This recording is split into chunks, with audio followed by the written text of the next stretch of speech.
Asianet star singer season 10 കഴിഞ്ഞ വാരാന്ത്യ എപ്പിസോഡുകളുടെ അപ്ഡേറ്റുകൾ ഇങ്ങനെ. നിലവിൽ റെട്രോ വേഴ്സസ് മെട്രോ റൗണ്ട് നടന്നുകൊണ്ടിരിക്കുകയാണ്.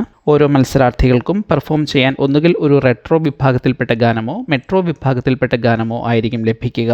ഡിസംബർ 13 ശനിയാഴ്ച സംപ്രേഷണം ചെയ്ത 44-ാം എപ്പിസോഡിൽ 6 പെർഫോമൻസുകളാണ് ഉണ്ടായിരുന്നത്.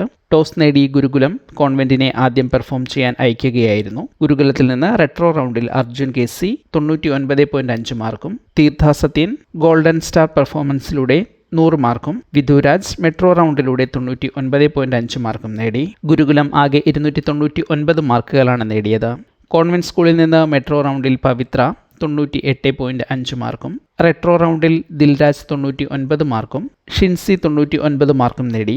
കോൺവെന്റ് ആകെ 296.5 മാർക്കുകൾ നേടി. ഗുരുകുലം എപ്പിസോഡ് വിന്നറായി. തീർത്ഥ സത്യൻ ഈ എപ്പിസോഡിലെ ബെസ്റ്റ് പെർഫോമറായി. ഈ സീസണിൽ മൺസൂൺ വെക്കേഷൻ കഴിഞ്ഞ് റീലോഡ് ചെയ്യുമ്പോൾ ആദ്യ ഗോൾഡൻ സ്റ്റാർ പെർഫോമൻസ് തീർത്ഥയുടെ വകയായിരുന്നു. ഡിസംബർ 14 ഞായറാഴ്ച ടെലികാസ്റ്റ് ചെയ്ത 45-ാം എപ്പിസോഡിൽ 4 പെർഫോമൻസുകളാണ് ഉണ്ടായിരുന്നത്. ടോസ് നേടിയ കോൺവെന്റ് ഗുരുകുലത്തെ പാടാൻ ക്ഷണിക്കുകയായിരുന്നു. ദീപുവിൻ്റെ ഫാമിലിയെ ഈ എപ്പിസോഡിൽ വേദിയിലെത്തിച്ചിരുന്നു. ഗുരുകുലത്തിൽ നിന്ന് റെട്രോ റൗണ്ടിൽ ദീപു 98.5 മാർക്കും, ശിവപ്രിയ മെട്രോ റൗണ്ടിൽ 99.5 മാർക്കും നേടി.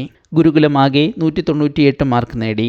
കോൺവെന്റ് സ്കൂളിൽ നിന്ന് സ്വർണ 99 മാർക്കും, വൈശാഖൻ 99.5 മാർക്കും റെട്രോ റൗണ്ടിൽ പെർഫോമൻസിലൂടെ നേടി.